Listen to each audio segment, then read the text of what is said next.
Good morning. Welcome.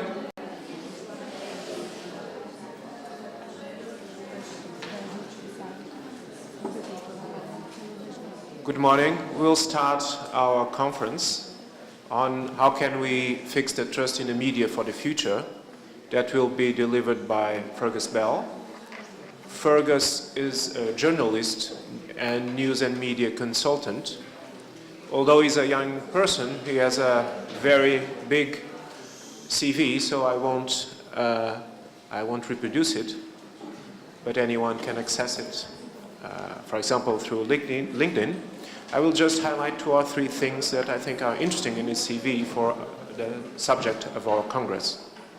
So Fergus is a journalist, as I said, and news and information consultant. As a journalist, he implemented in the Associated Press news agency ethical guidelines for the use of social media as a source of information. He was a founder of the Global Council on Building Trust on the Media and Fight Misinformation.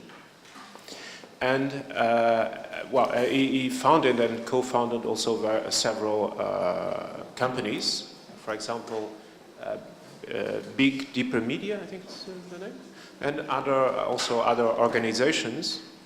He's an expert in several subjects that are connected with journalism and media. For example, citizen journalism, user-generated content, digital media, social media, and of course is an expert as well on disinformation, misinformation. In Portuguese, we don't have this distinction in words between misinformation and disinformation, but I guess then maybe we'll tackle the subject. I don't know. But as an expert in this field, so misinformation, disinformation, and also fact-checking, he was and is involved in several projects, having very known partners such as Google and Facebook. And so, for example, he was involved in projects dealing with misinformation in the United States elections of 2016 and in several other countries, but probably in his presentation he will give us also some notice of it. So, how will we do things? Fergus will speak for around 45 minutes, more or less. After that, we'll open the floor for a discussion. So everyone can put his or her own questions and thoughts. We will have more or less up to half an hour, not more than half an hour. We know that having lunch in Aveiro at a Saturday in Aveiro University is not so easy, so we'll try to let you time for having lunch in order to be back for the afternoon sessions.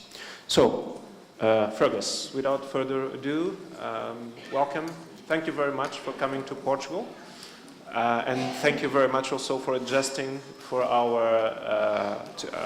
to our challenge, if I can say this way. So Fergus was very, very nice because he was very open to discuss with us and to adjust to our needs, what we wanted for this Congress. So thank you very much, and the floor is yours.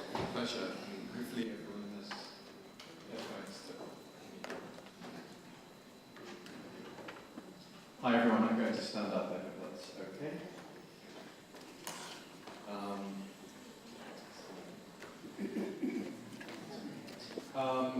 So, hello. Just a little warning. On a Saturday morning, I thought that it was a good idea that you see a lot of gifts, and we keep this a dynamic presentation. So I have included as many as I possibly can. This is me. If you want to tweet me, you'll find me on Twitter. You can find me at Fergus Bell. A little bit about my background. As Sérgio said, I'm a trained journalist. I studied at the University of Leeds in the UK. I became a radio reporter. I then got my first job in TV working for CNN ITN, and then I spent 8 years at the Associated Press, where I was their first editor for user-generated content and international social media. I also then worked for a startup for a period of time. I co-founded an organization called First Draft, which deals with verification training. And now I work for myself as a consultant with newsrooms, advising them on digital news gathering and verification processes, and also build collaborative journalism projects through an initiative called Pop-Up Newsroom. I'm going to speak quite fast because I've got a lot to get through, and I'm going to show quite a lot of slides. You are very welcome to take pictures of them. That's not a problem at all. I intend to know which ones people like to take pictures of, so I will pause and let you do that. So, the big question, how can we fix trust in media for the future? I will try and answer that in about 41 minutes. I want to start by really taking a step back and saying, as a journalist, as the news media, what do we currently get from the audiences? We get stories, we get data, we get users, we get data, we get votes is an output of that, we get analytics, we get access, we get data, we get insights, we get data, we get revenue, we get data, we get members, we get data. And I'm not so sure that in return they get very much from us, if anything, really, apart from a product. They may get some trust, but the whole reason we're here is that they probably don't. So I want to be quite bold and start with a statement and just say the way that we can restore trust is to understand that it is time to create an equal transaction between media and citizens. Because right now that transaction is not equal. We are taking a lot from them and giving very little in return. So, potentially, if we fix this imbalance, then trust might just follow. And I will talk you through some of the ways that we are starting to redress this balance. So, first of all, the news industry needs to show how we are fighting the fight. It is not just enough to say this is what we're doing, or we are doing things, but how can we show what we are actually doing? What does the global fight against mis or disinformation look like? I have to answer this question first, I do have to address the elephant in the room, that is fake news. And we would just now, it's when Sérgio mentioned that you don't have a difference between mis and disinformation in terms of the way you talk about it. Fake news is quite similar. So who knows in this room how they would describe fake news or misinformation? I'm not going to ask you to, but I just would like you to raise your hands if you have an idea about what fake news is or what misinformation is. A few of you. Okay. I'm going to fast forward and not ask you to give the answers, but every time I have done this in the past, it has turned into a huge argument in the room. Because every single person's definition of fake news or misinformation or disinformation is different. And so we're almost at this point where we don't really need to work out what to call it, and actually we just should spend most of that time focusing on ways that we can fix it.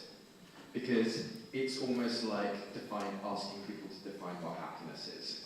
Every single person would have a different explanation of what happiness is, and we would all argue until we were terribly unhappy.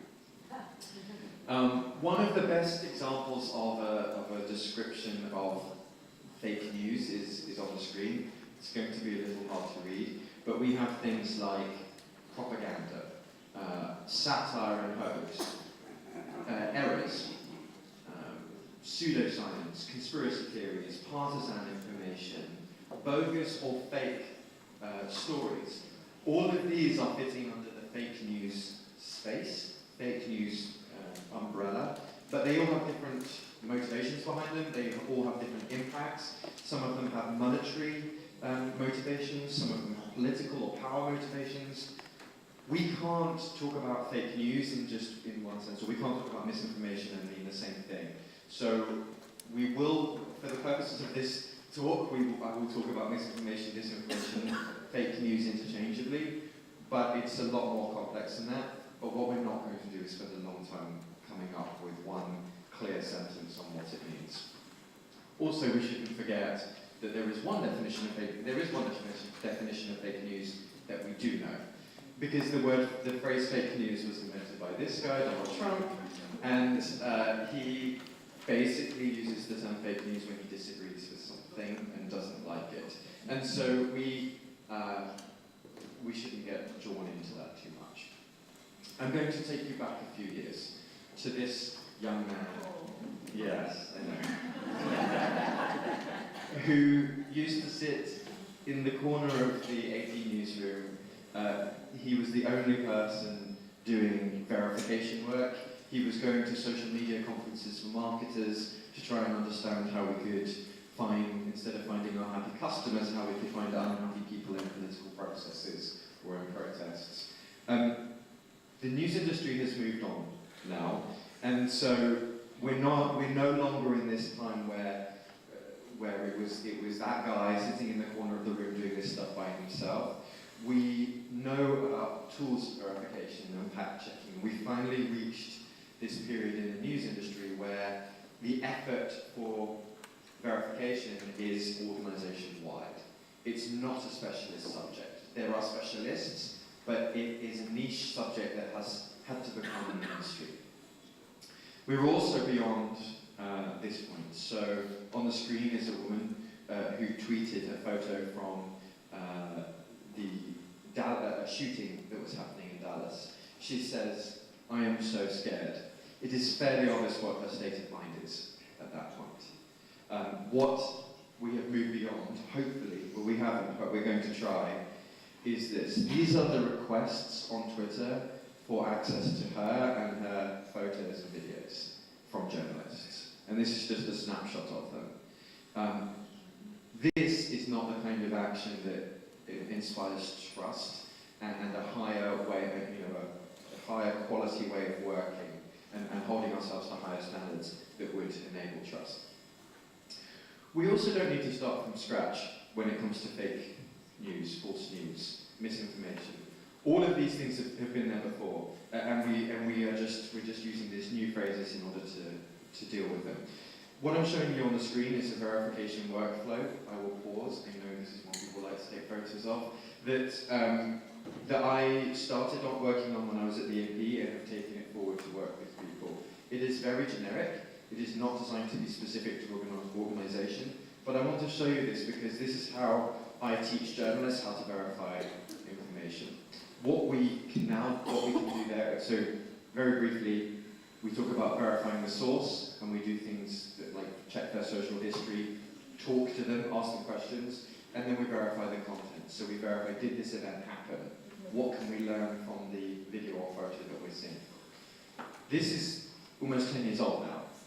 We're able to apply a similar process to misinformation or fake news stories. We verify the source, but we can fact check the content. It would be wrong of me to go into the kind of explanations and tell you how easy this is and how simple it will be to fix. What I'm showing you on the screen is a piece of research that was done by the Media Insight Project. They had one story, but they gave it two different types of branding. One was branded AP content, one was branded just generic dailynewsreview.com content. And this was given to people in a controlled environment to replicate social media sharing. They found that a trusted sharer results in more trust for an article. So whoever shares it with you is who is going to inspire trust, regardless of the organisation that created it. A trusted sharer affects reader opinions more than the reputation of the news source. So as journalists, we can work as hard as we can to talk about our reputation, talk about our process, talk about everything that we do that people should trust us for. But if their friend shares it with them and says, I don't really trust this, they are going to take more notice of that. So a trusted sharer has more significant effects on beliefs about news than a reputable media source, which is scary. Having said that, there are a lot of efforts to try and fix things. First of all, I want to talk about what the tech platforms and companies do. Google. So this is just an overview of some of the efforts that these organizations and journalists are taking to find this information. Google have released something called Google Fact Check. If you do a Google search, and I don't know if it works here in Portugal, but if you do a Google search in some countries, it will produce a fact, if an organization has fact checked it, it will produce that as a top search result. They have also created their own tool called Fact Check Explorer, which means that if you've got a question about a subject, you can now just go to Fact Check Explorer, put the subject in, and it will come up with fact checks on it. They also, behind this is something called the Fact Check Markup tool, which allows news organizations to mark up their fact checks on their pages in a way that will display in the results. This is all part of a global initiative called Schema Claim Review, which is part of schema.org. And this is a collaboration between, I think, Microsoft, Facebook, Google, Twitter, a whole load of organizations to standardize the way that they use language around this information and to standardize the way that fact checks are displayed online. Facebook. One of their biggest, most prominent efforts was to fight misinformation on their platform, was to create a list of 10 points for people to spot false news. I don't know. What they then did was, or what they've also done is create the third-party fact-checking program. So the third-party fact-checking program is news organizations, fact-checking organizations they have access to a back-end tool that sees things that are kind of circulating and growing on Facebook, and they can fact-check them. If two organizations fact-check them, then it comes up as disputed content or false content.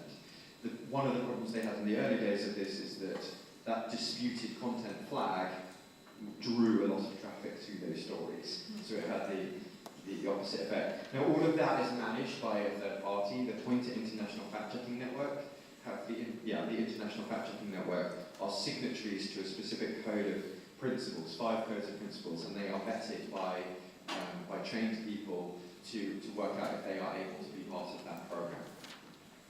Facebook has done something else, because this wasn't enough. They came up with a very detailed survey that would come up when people were looking at pieces of news content on Facebook. The survey consisted of, do you recognize the following website?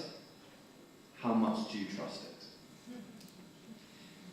I don't know. This is not necessarily the way. This is the way to maybe do something at scale, but this is not necessarily the way to do things in meaningful ways. And I have been able to work with them now on projects that should have more impact in the long term.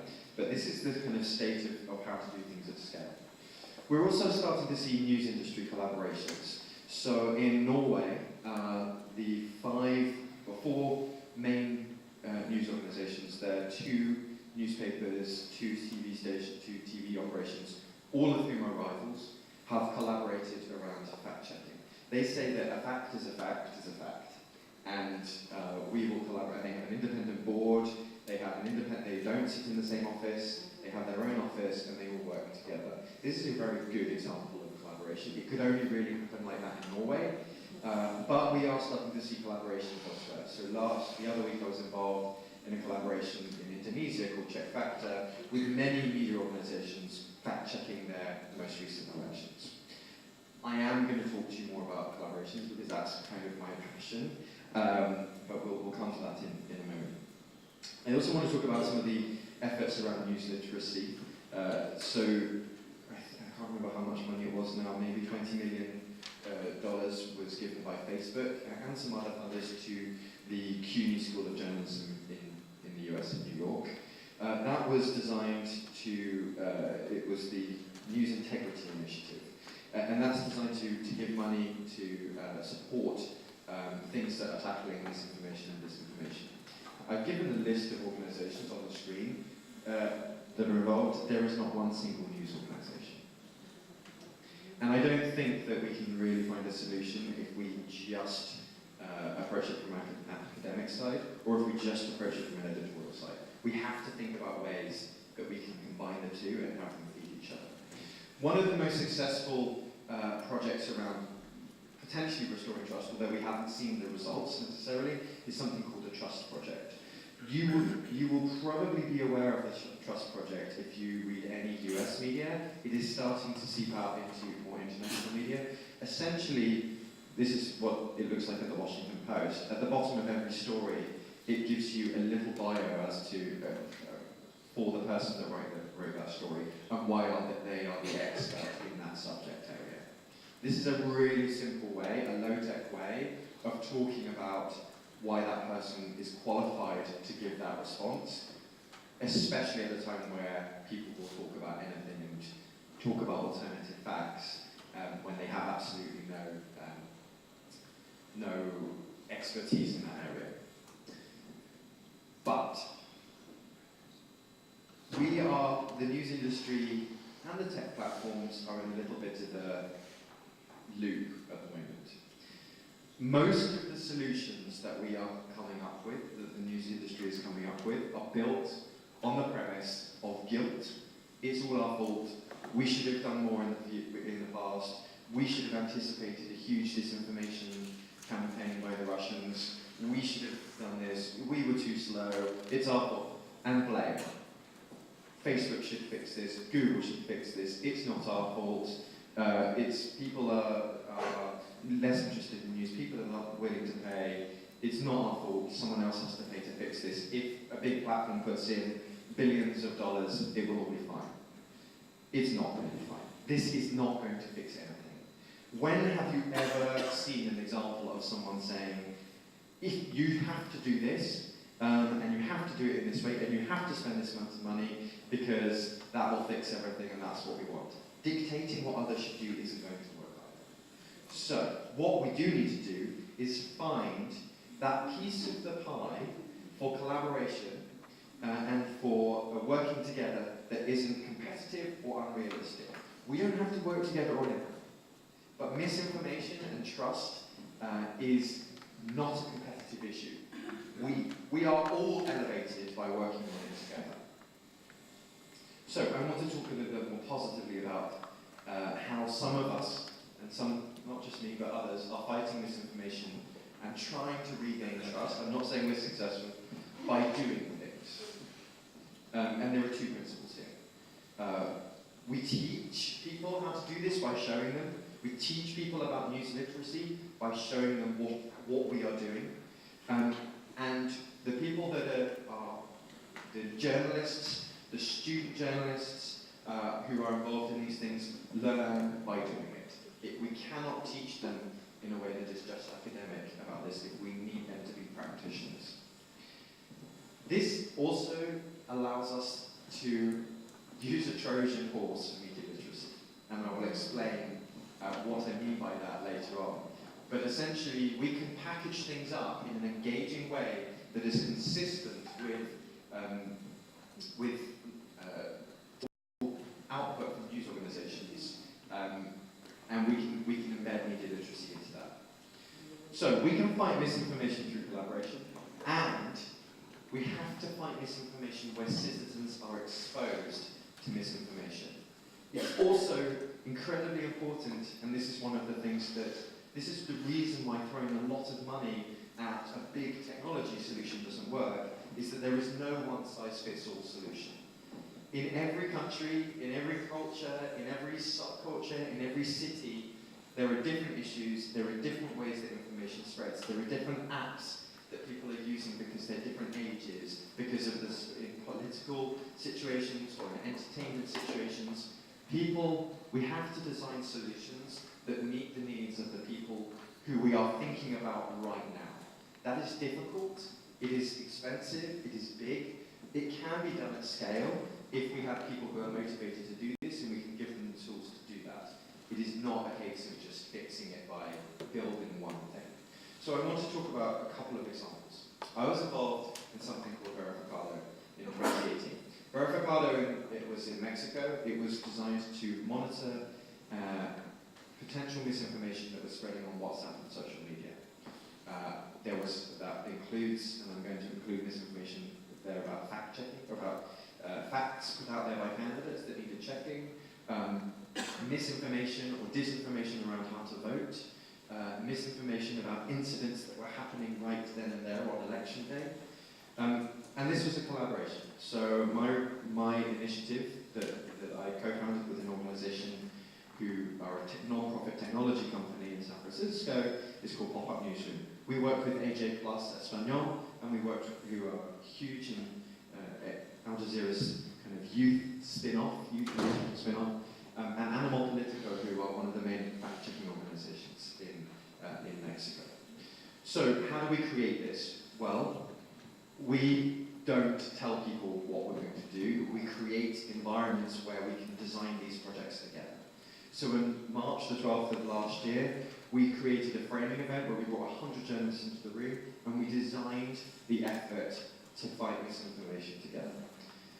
What we designed had to work across Mexico, and so starting with those 3 organizations, we ended up with more than 90 partners in 28 out of the 32 Mexican states. This also this was also a physical space. So for the last week of the election, we were working out of the Facebook offices because they had the best internet connection to monitor the final days of the election process. But we had people working together out of the University of Mexico City as well. We had 3 people together into this space who had never worked together, but we were able to tackle this at scale because we designed a system to do that. We also understood that it's not about the article anymore. Writing a fact-check article was not going to work. We needed to find out how we involved the younger audience, how we broke this fact-checking filter bubble, how we created a journalism service, and how we made it go viral. We needed to fight rumors and conspiracy theories with engaging and powerful narratives, and we needed to make it easily shareable. WhatsApp in Mexico is used by, oh yes, I do have that number. 34 million Mexicans use WhatsApp. It is a huge platform. We got almost 10,000 subscriptions to this WhatsApp service in 2 months, and we had 60,000 interactions. What this means is people were able to message verificação on WhatsApp and say, hey, is this true? Or hey, is this thing going on today? And we manually responded to them. So those 60,000 interactions were done by 2 people over 2 months. They had to write 60,000 messages. What this looked like was creating content that would go into someone's WhatsApp stream. We were not pushing it to them. They were asking us questions and we were responding with content. We also used the status broadcast feature. So every day we could do a wrap-up, and it had to fit in this thing. It created a new type of content, which AJ Plus called verificação, because it's on the vertical screen, and it was verificação. You get it. But all of these fact checks had to work on a mobile screen, like this. Lots of different examples. We also use GIFs. I love GIFs, because that engaged people in this. And we also had this media literacy content. So we had really funky videos that were made that were in the same style as the stories, but that gave people an understanding of how to do things. And we also used opportunities to explain how we did our work. Hay algunas pistas que nos ayudan a llegar a esa conclusión.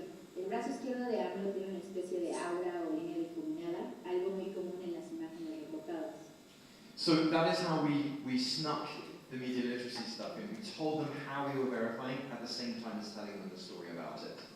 We also created workflows. We mapped out all of the processes, and this is how we start to work at scale. So this is my area, is working out how we can find information quickly, get it out process it and get it out the door in a way that is meaningful. And so that involves creating really, this is not a particularly complex one, but working out a process for that and improving it and improving it and improving it. We also have a physical space on election day. So this is the room that we had. We even designed the layout of the chairs so that the news organisations in that room who had never worked together would be sitting in the right places, would be able to communicate with each other. We relied on the fact that actually it would be better to communicate by turning around to the person in the chair behind you, because that was the person that you were sending stuff to, and say, oh, did you see this? I just sent it to you, to speed things up.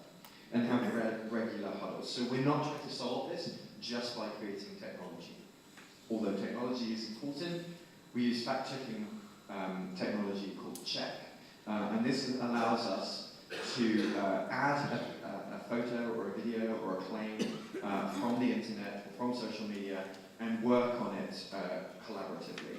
So what you're seeing here is us changing the status of something and that verification timeline, which keeps an accurate record of what we're doing. I'll show you a bit more of that in a moment. On election day itself, this verificado had an impact. Facebook were saying that you could, when you turned on your camera, it was saying, don't show your ballot, taking pictures inside polling stations could be illegal. That's not true. We actually got them to check, we were in the same buildings then, so that helped. But we got them to just make a correction and say, your vote is free and secret. Now, to get a big technology company to change anything about their product takes months and months and months and months and months, and we got this done within hours. I'm not going to show you the video. So we started with 3 organisations, ended with more than 90 by election day. The campaigns were asking for dedicated point people because of the impact, and candidates told us that they changed their approach to campaigning. And Kofi and Anne talked about us, which was okay. I'm just going to show you just a moment of what this looked like.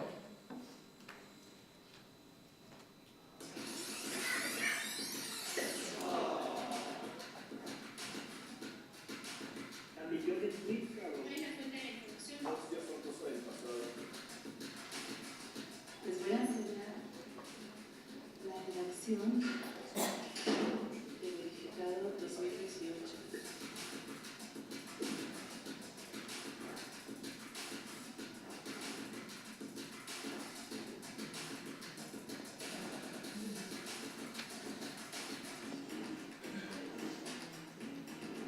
Dicen que es típico de nosotras llenar los chats familiares y alertas ambientales.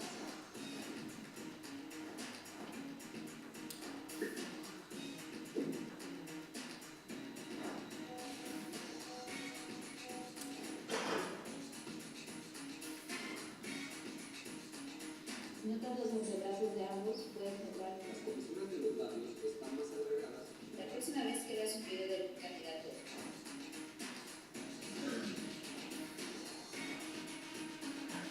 juntos somos más fuertes.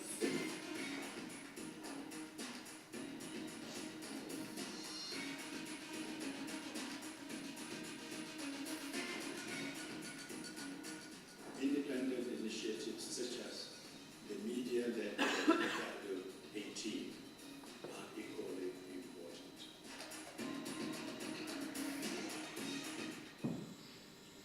So, as you can see, it made quite a big impact, and the great thing about what we're doing with Pop-Up Newsroom is when we work on a project, we say that we will only work on it if the learnings can be made public. So what this allows us to do is take what we learned in the previous ones and build on them for the next version. So in Indonesia, what we were able to do is build on all of those workflows to improve how we could fight misinformation and do fact-checking and verification on election day, and add to those workflows, and add to the way that the newsroom was designed. We're also doing something even bigger. So we're doing something in India. It's called Checkpoint. We are currently in the middle of the world's largest democratic process, which are the Indian elections. So in the Indian elections, they vote, there are like 6 election days, it's almost 1 billion people voting. Actually, it's 900 million people voting. I don't want to say 1 billion because saying 900 million and 1 billion, I'm still 100 million out. So it's 900 million people voting on election day, over the elections. And WhatsApp is a place where misinformation is a problem. WhatsApp say it's a problem, Facebook say it's a problem, everyone says it's a problem, but we don't know how big a problem, and we didn't know how to fight it. So we got a whole load of Indian media organizations into a room, and we asked how we might be able to fight it, and we designed something that could work. What it looks like is, at this point, is a research exercise in order to get under the hood and understand what is going on WhatsApp. In India, communal rumors are a big problem. So you have people they have lots and lots and lots of WhatsApp groups. People are in local WhatsApp groups or family WhatsApp groups, and a rumor goes around, and it spreads. And it gets sent to another group, or sent to another person, and then sent to another person. And these things go. So what we were doing before, the only way to tackle this was to work out when something was going nationally viral. What we decided to do was to listen to try and find a way to listen to those communal rumors at an earlier point, so that we are trying to fight it and correct that misinformation before it goes to the national level and the damage is already done. So this involves all diagrams. What this means is us creating community hubs. So people who are in communities, in a WhatsApp group, that we can say, hey, what are you hearing right now? What is starting to gain momentum where you are? Because this might indicate what's going to go national. But then we also need to add it to a database. We need to send it to a certain number, and we will log it, and we will have a record of that. And then we can put it through a verification process, but we can also perform research on it. This is real-time research with the potential for some output. So on the 2nd of April we launched, we had a number. It was crazy, the amount of content that we're getting in. But the kind of summary of this is that Proto, who is running this operation, is tapping into a network of community-level organizations to access, study, and verify disinformation in closed social networks and in multiple languages. We're doing it in 5 languages at an unprecedented scale. What does this look like? So if you're on WhatsApp and you have the number, you can just send it. So it's a bit blurry on the screen, but what happens is you can forward a photo or a piece of information or a link to a story, and we will say, or it will say, thanks for sending this to us, do you want us to check this?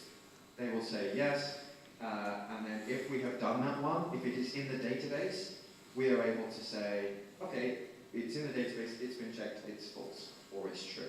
And we show them the methodology. We show them the checks that have been performed on it, and we give them the original and the justification for giving it that status.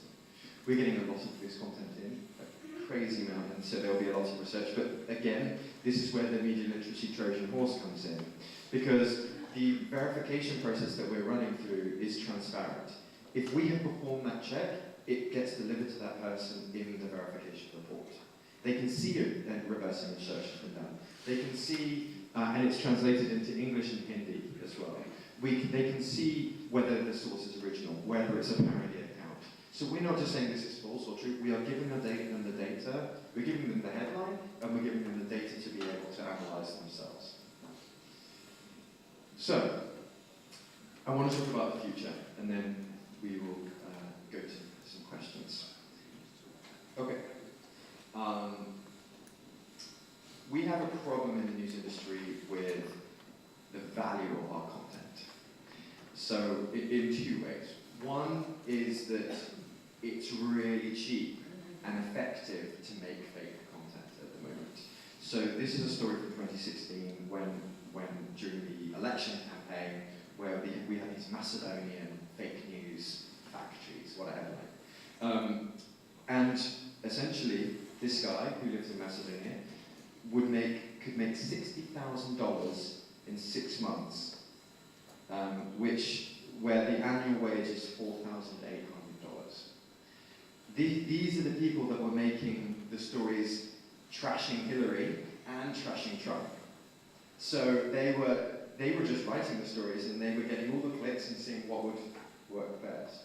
So it is really cheap to make this content, and it's sensational, and it gets a lot of clicks. It's a lot harder and more expensive to create the other content. So we must consider revenue models and how we show the value of content. This also comes to, so you are all interested in this space. I want to show of hands, how many of you pay for news content? Okay. How many of you, that just for everyone who didn't see that, that was about a third. For those of you who don't pay for news content, I'm trying to think of a question that doesn't require you to give me a response. Do you consume any news content, for those of you? Okay, yeah. So for those of you who don't pay, put your hands up if you still consume news content. That is most of you. Okay. Put your hands up if you would be sad if that content went away. How do you expect... Okay, last question. Before I ask a rhetorical question. How many of you who don't pay for news content but consume it also install ad blockers? How do you expect the news industry to survive if you want news content and you want to hold it to account, and you may talk about the issues of trust in media if you are depriving them of all of their revenue? And if you would say that you want, if you're complaining about the type of content, well, maybe the type of content is going to the people that don't have those ad blockers, who are prepared to pay. So, that's a rhetorical question, but how do you expect us to be able to invest in the things that we need to invest in if you're not willing to invest in that kind of content? I don't want to make you feel bad. You're not alone in these people. They do want to make you feel bad. It's not sustainable. So we must consider revenue models and how we talk about news. And a revenue model usually means, at the moment, paying for something or being advertised to. But how can we make it more appealing for you to want to pay? Or how can we talk about the reason to pay? So that is one thing that we need to consider as we talk about the future, is redressing that balance. I believe that if we create a more equal transaction, if you feel like you're getting more from news content than you are at the moment, then we can address that balance. I know yesterday you had a talk about deepfakes. There was a little bit of it, and I don't want to criticize anyone talking about this, but I think it's complete rubbish that we are getting obsessed with deepfakes at the moment. From a journalistic point of view, I mean, this is an example of a deepfake, of a video made of Obama saying something that he wasn't saying. Yes, this is important if it tricks people. But if we couple this with regaining trust in the media can be there to say, was there anyone else in the room? Did anyone see him say this? Presidents do not sit in a room talking by themselves that often, without anyone else in the room, without anyone witnessing their statements. And if people will not create speeches to camera, if they know that they can be fake, they will start doing it in front of people where they know that this can be corroborated.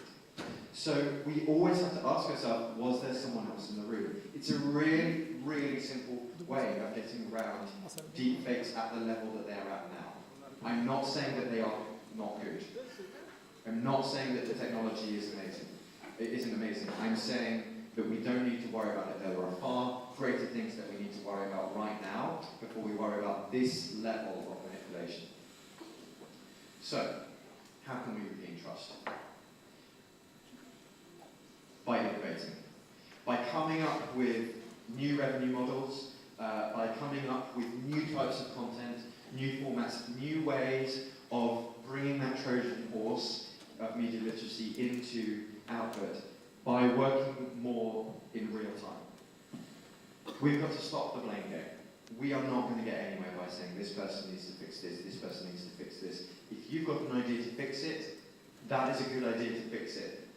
We need to work out ways to make those voices be heard, and we need to take responsibility for our own actions without feeling guilt. It was not the news industry's fault that all trust in them was lost. It was not the tech platforms' fault that that people use their platforms in this way.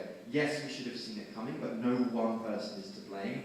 The solution has to be found by all of us. So collaborating, news organizations collaborating, educators collaborating with news organizations, media literacy campaigners and experts campaigning, working with people who create content and not making it a Trojan horse, but making the process transparent.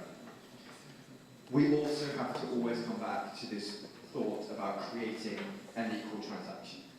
How do we create this? I think that this equal transaction is so important because I believe that's where we lost the trust in the first place. We are getting so much more for people than they ever gave us, and we're giving them less in return. It is all or nothing. I don't believe that we can fix trust in media by just picking one of those. We have to do all of them. And I wanted to give you a funky last picture, which I call Fergus's misinformation solution matrix. And what this means is fixing trust is about newsroom and news gathering processes. All of those workflows I showed you, speeding up the way that we're doing it, being able to tackle huge projects around specific events. News and media literacy. Teaching people how we're doing it by showing them. Teaching the people who are going to be doing it by letting them do it. Change in the industry. An approach that is not we know best, we know how to do it, we've always done it this way, we don't anymore, we need to change.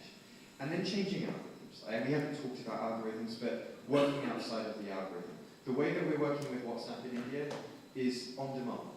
It's not outside. People are requesting information and they are being served it. It is not being served to them. And I think that on-demand fact checks and on-demand discovery is a way that we can start to serve content up and create that dialogue between people. Thank you.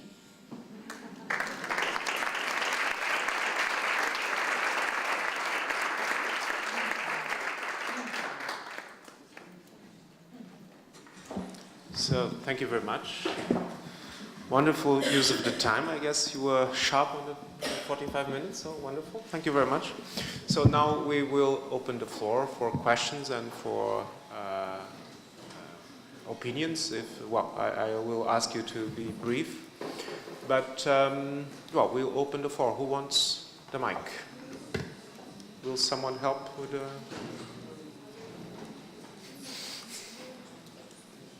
Please identify yourselves before putting up questions or giving your observations.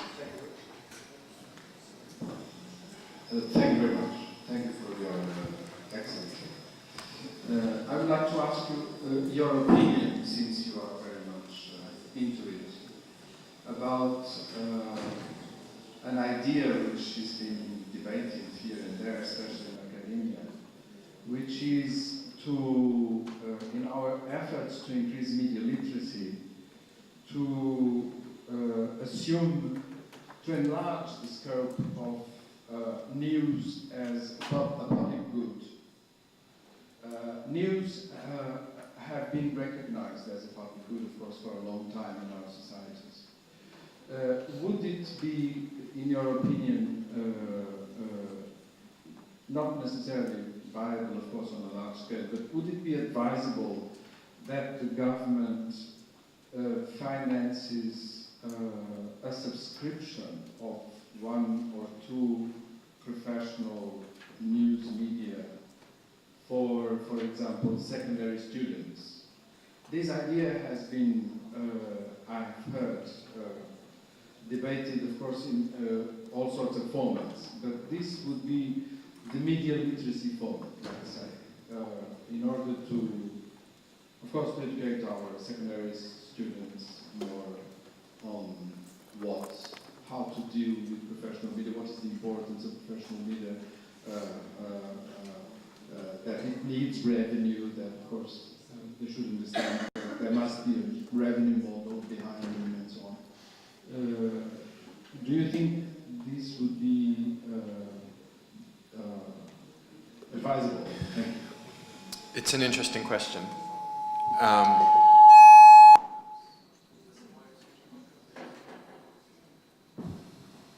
think. Okay. Yes.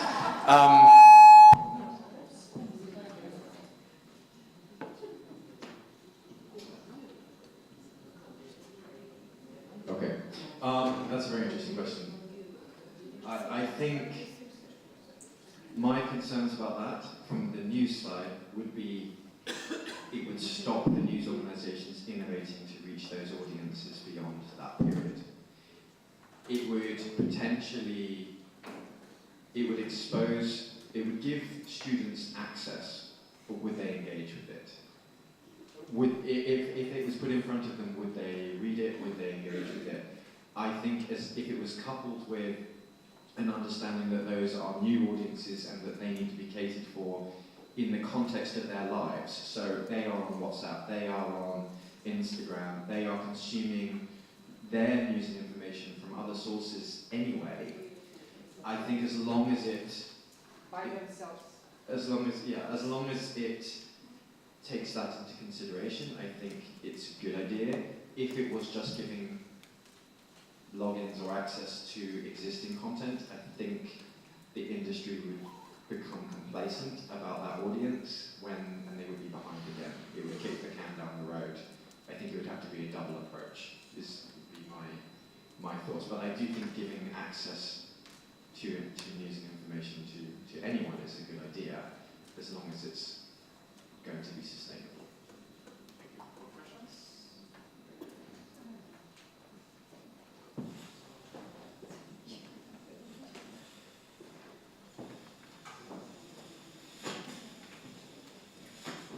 No, thank you for your talk. Very nice, very inspiring. I'm wondering to what extent governments, for example, should be involved, because if we are talking about, power relations, and the corporations are not that interested necessarily into demystify the issue of fake news. How can we engage government to do so? Analyzing the case, for example, of Mexico, because I was thinking about Brazilian elections, the last one.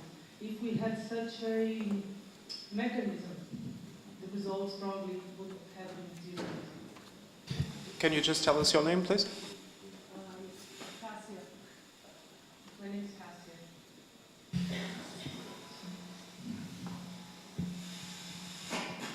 From Universidade Lusófona do Porto. So, I think this one works. Okay. Just to make sure I've got your question right, how could you get something like verificado happening here? Is the question, or should governments regulate? How should make governments to take into account and commit? The governments to commit, to be involved. I personally think, so how should we get governments involved or commit to being involved? I'm not sure that, from a journalistic point of view, I'm not sure that the government should be too involved especially in political, in kind of the reporting or holding to account the political process, beyond mechanisms. If we're talking about something like verificado, that had no government involvement. What happened was we had government cooperation in the sense that we were like, we now need to get this information because we have this platform that has been built collaboratively because there was a need. Something like that can happen here. It can happen anywhere. You need a group of people who are prepared to try and build something and then work. None of this is combative. So none of this is saying to the government, we're doing this because of this and this and this. We say, we're doing this, how can you help? And it's on the terms of that design, of that mechanism that's been designed. So I would say engaging government it's better to, in my experience, I'm doing something in quite a few countries now, it's better to say, this is what we think needs to happen, this is a way for doing it, how would you like to engage with us, rather than just saying, what are you going to do, or how you should, you should do this. How can you be involved? It goes back to that slide, like dictating what people should do is not going to get their buy-in. There are ways that we can collaborate rather than dictate. I hope that answers the question a little bit. Next question.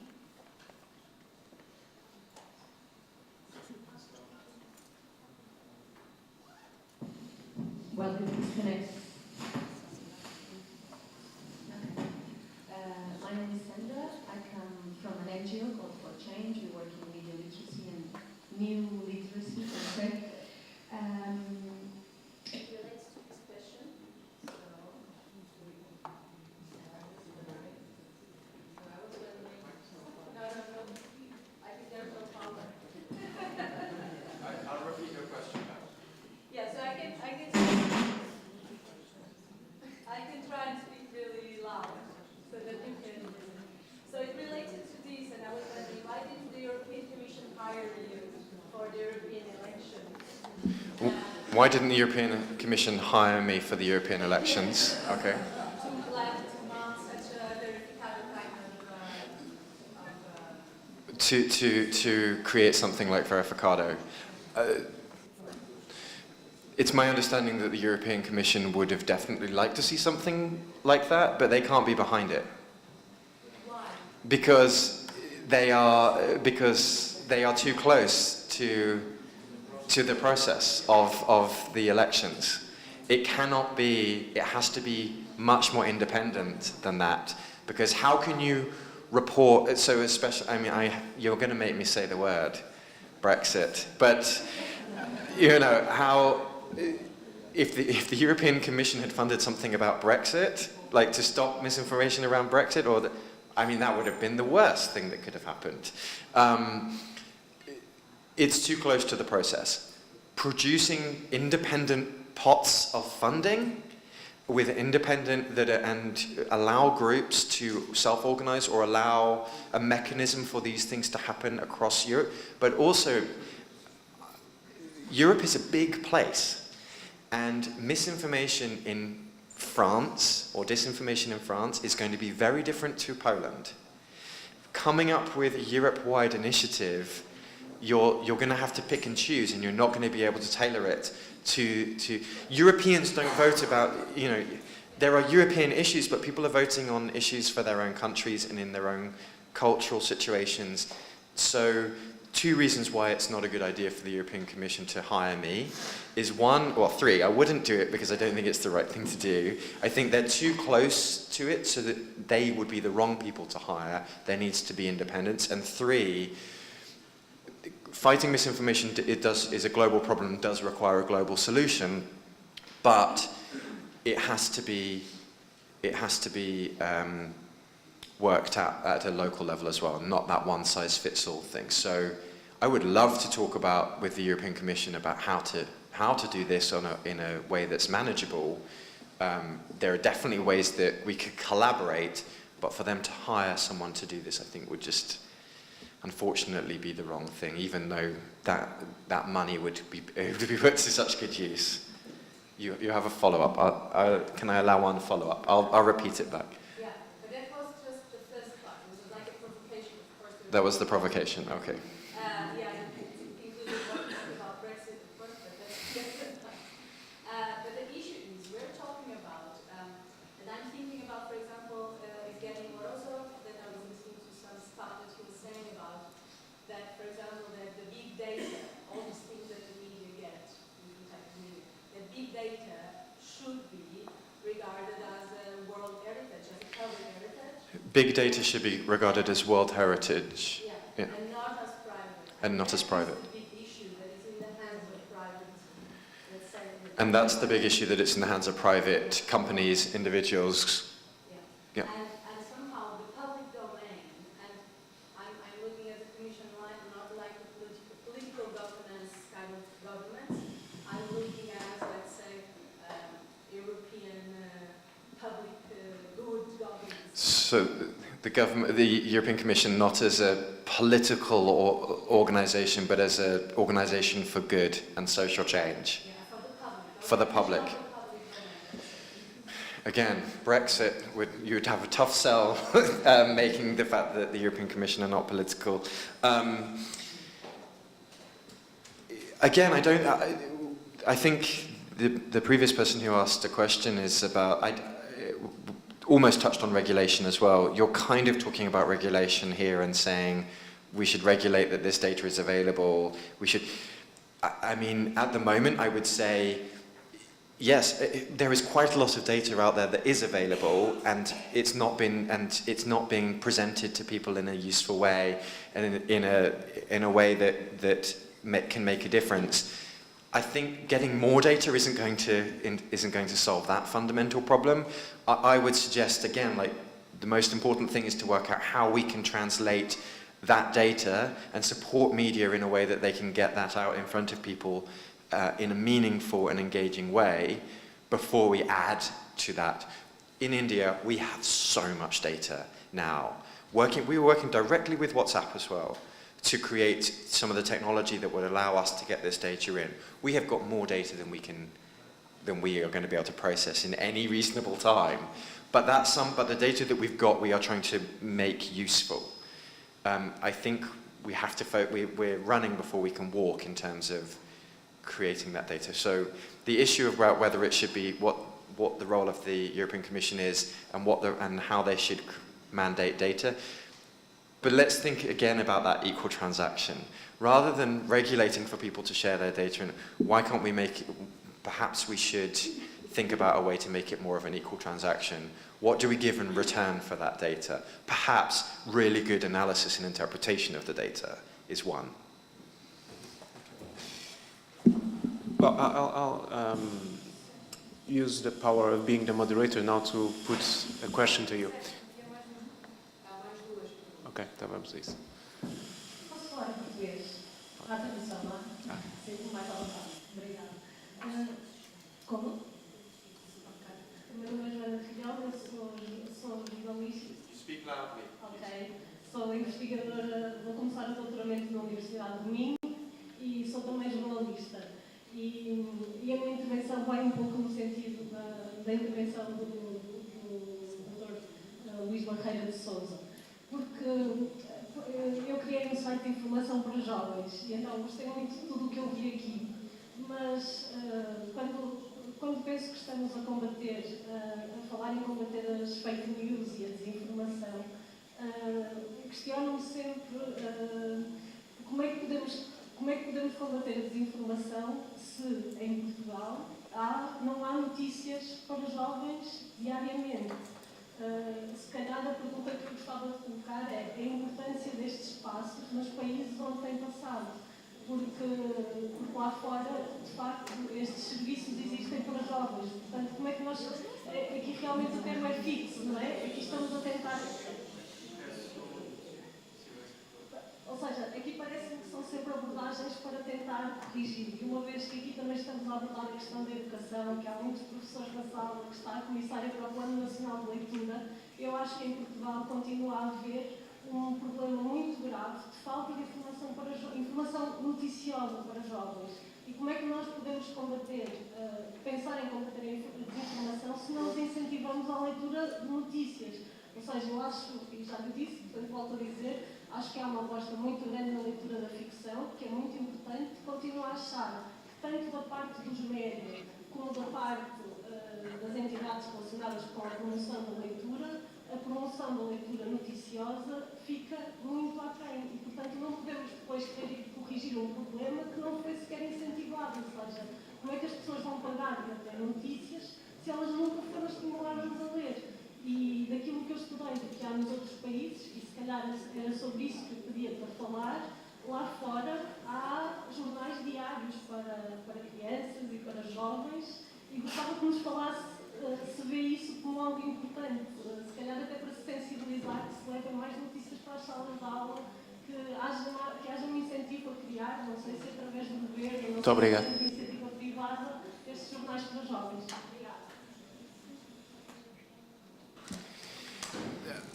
I think young people need news and information. I am not an expert in what young people in Portugal want and how they want it.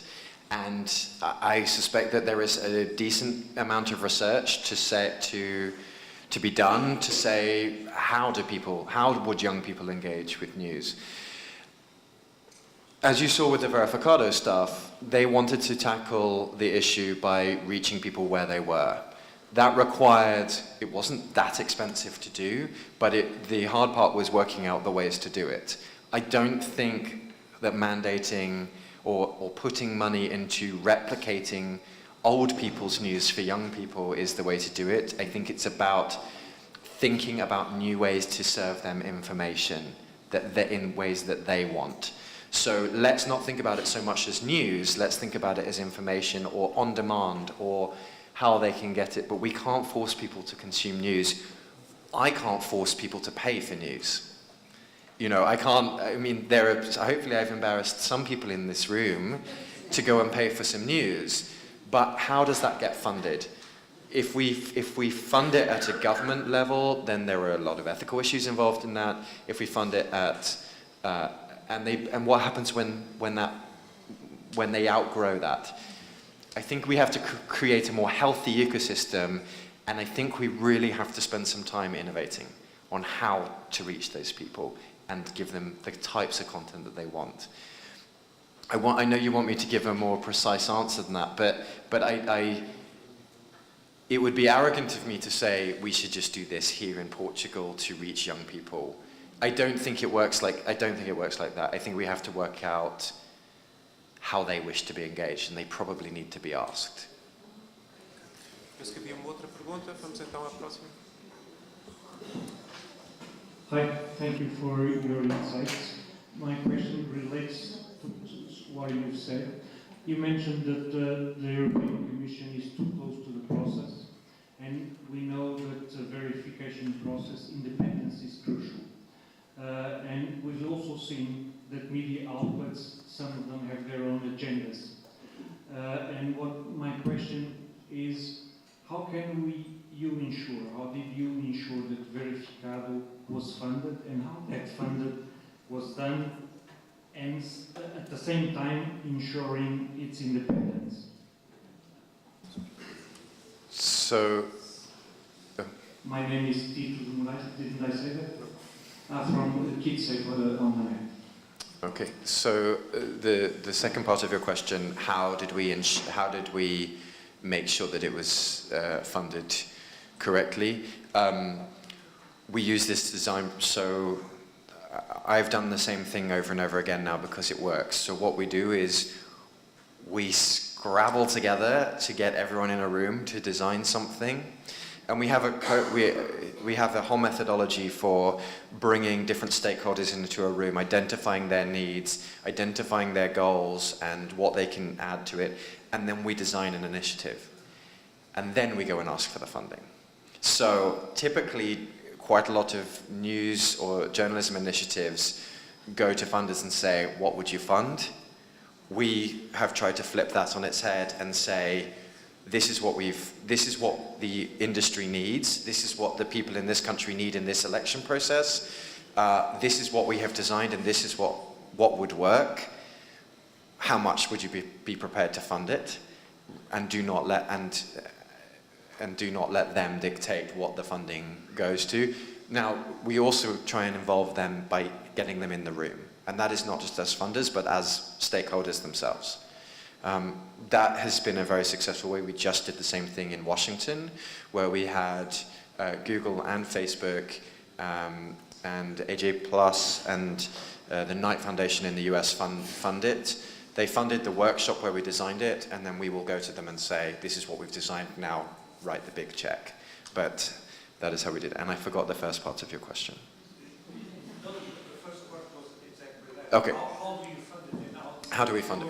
Independent. And we ensure funding diversity. So we don't just have one funder if we can avoid it. And if we do have to have one funder, then we make sure that our red lines are pretty clear.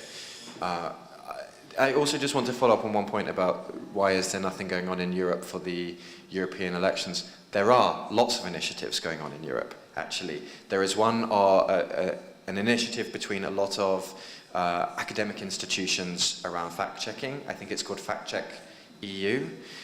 but it's not been so widely circulated. I know that they're not taking any money from the platforms because of concerns about funding.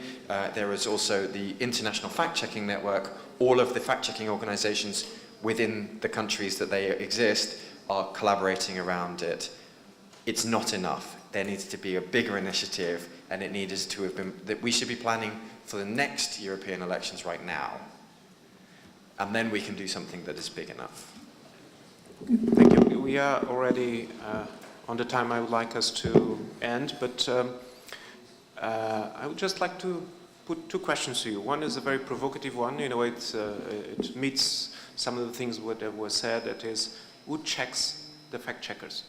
And of course, this has to do with this question about the financing, but also who makes sure that the fact-checking process is reliable, and also who checks their agendas. Because, for example, in a political campaign, I'm sure all the political candidates will say things that are not true, because often they speak in improvise. And if a fact-checker only focuses in one part of the political area, then this bias, although all the fact-checking may be correct, this bias in itself introduces a bias in the fact-checking procedure, because then it's favoring one part instead of the other.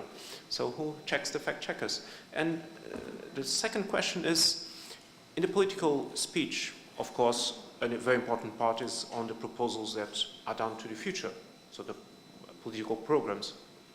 But another very important part is in the narrative that is built to explain how society has reached where they reached, because the narrative legitimates the proposals. And this fact-checking in some areas may be very cut and clear. For example, if a prime minister says that unemployment is 5%, unemployment rate, and then all the official data says it's 10%, it's clear, cut and clear. But usually, political narratives are much, much more complex. And aren't you afraid that fact-checking, if it goes to these other areas that are not completely clear, cut and clear, that may bias political speech in a way that is not a matter of fact, but in freedom to build narratives about reality? I think the grey areas are where the problems always exist. The black and white is quite easy. The grey areas are difficult. Nothing about this is easy. The solution isn't going to be easy, but it doesn't mean that we don't have to try. I don't believe in standardizing everything. I do believe that, but that is where your job comes in terms of media literacy, and helping people to understand that it's more nuanced than just black and white. And the grey areas are where the battle is going to be won or lost. The example that I use to say that this is also human nature is, who has slightly stretched the truth on their CV or resume before? No one. No one. No one in this room has ever just talked about the good things that they've done and never highlighted the bad things, or talked about, or added an extra, well, I finished work on the end of that month, or the beginning of that month, but actually I'm going to say that I was there for the full 6 months. This is human nature. We talk about, it can be interpreted in whatever way, but it's the context in which it needs to be interpreted that is important. Who checks the fact checkers? The people that are being fact checked check the fact checkers repeatedly. People who read the fact checks or don't read the fact, people like us, people who consume news whether they pay for it or not, check the fact checkers. But the International Fact-Checking Network also fact checks the fact checkers and checks their. So I'm actually a registered assessor. I've not done it because I don't feel like it's a bit of a conflict of interest. But for example, if you are if you are recognised a signatory of the International Fact-Checking Network Code of Principles, you are checked for your commitment to non-partisanship and fairness, your commitment to transparency of sources, your commitment to transparency of funding and organisation, your commitment to transparency in methodology, and your commitment to open and honest corrections. So those are the principles which, if you are a part of that, if you're a signatory to that you have to be held to account, and you cannot be checked by another fact checker or by someone from within your own country. So there are checks and balances for the fact checkers. Editors check fact checkers. Academics check fact checkers. I think, yes, they should be checked. Everyone should be held up for scrutiny, and I think they are. I think also that it's linked to trust, right? So if you don't trust the fact checks, not if you don't like them, but if you don't trust them, you're going to switch off, and you're going to stop paying, or you're going to install ad blocker. You're just not going to go there, and so people can vote with their feet. Thank you. So thank you very much. We are going to end our session. Thank you once again, Fergus, for your wonderful presentation. Thank you everyone for your attention.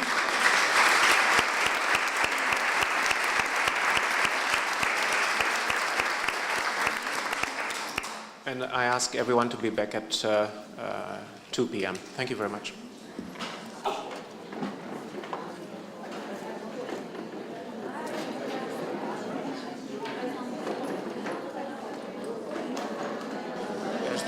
Só uma informação que vos queria passar. Depois da comunicação portanto, nós entramos, recomeçamos às 2, depois terminamos às 3h30 e estão todos convidados às 3h30 para um brinde com direito de bolo, portanto, com espumante. Sem álcool? Não. Pronto, era só para dar esta informação, está bem?